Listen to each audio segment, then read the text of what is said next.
The looming shadow of abolition. Donald Trump's assault on the U.S. Department of Education.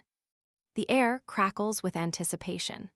A potential seismic shift in American education hangs in the balance, poised on the knife edge of an executive order. President Donald Trump, a man known for his audacious pronouncements and even more audacious actions, is reportedly preparing to sign an executive order targeting the U.S. Department of Education.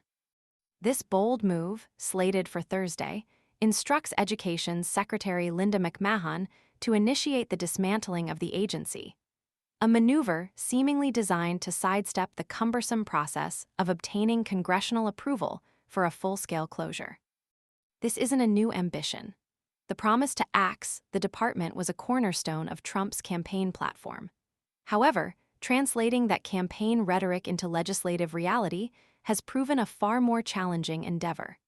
Previous attempts, including Representative Thomas Massey's recent one-sentence bill proposing the department's termination by the end of 2026, have fallen short, failing to garner the necessary votes for passage. The inherent political complexities and the powerful lobbying efforts of those who benefit from the department's existence have consistently stymied these attempts. Yet, the current administration's determination remains undeterred. Fueled by a rising tide of conservative backlash against public schools, a sentiment amplified by the disruptions and controversies surrounding the COVID-19 pandemic.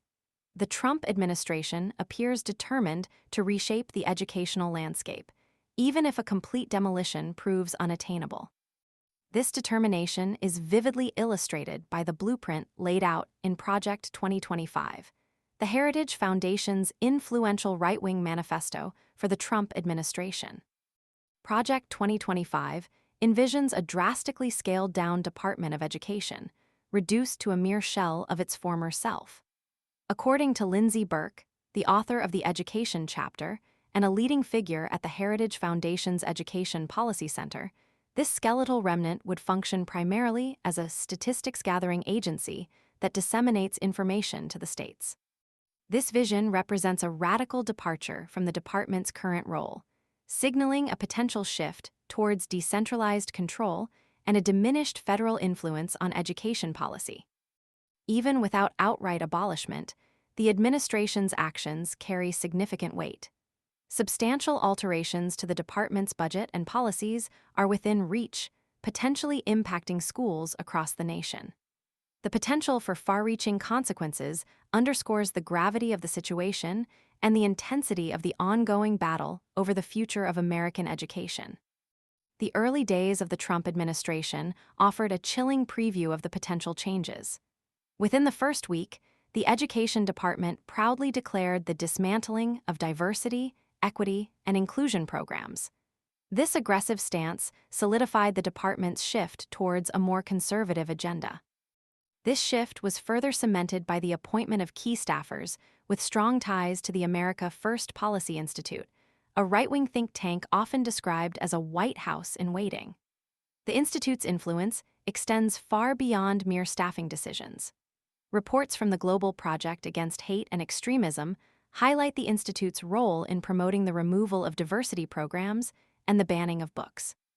Moreover, the institute has openly advocated for the integration of Christianity into government institutions, including schools, a stance that raises significant concerns about the separation of church and state. The consequences of this ideological alignment are already visible. Recent actions include the termination of investigations into book banning and the elimination of the book ban coordinator position, a move announced by Craig Traynor, the acting Assistant Secretary for Civil Rights, who himself previously held a position at the America First Policy Institute. These actions represent tangible steps towards a more restrictive and ideologically driven approach to education, underscoring the profound implications of the ongoing restructuring of the Department of Education. The battle over the future of the U.S. Department of Education is far from over.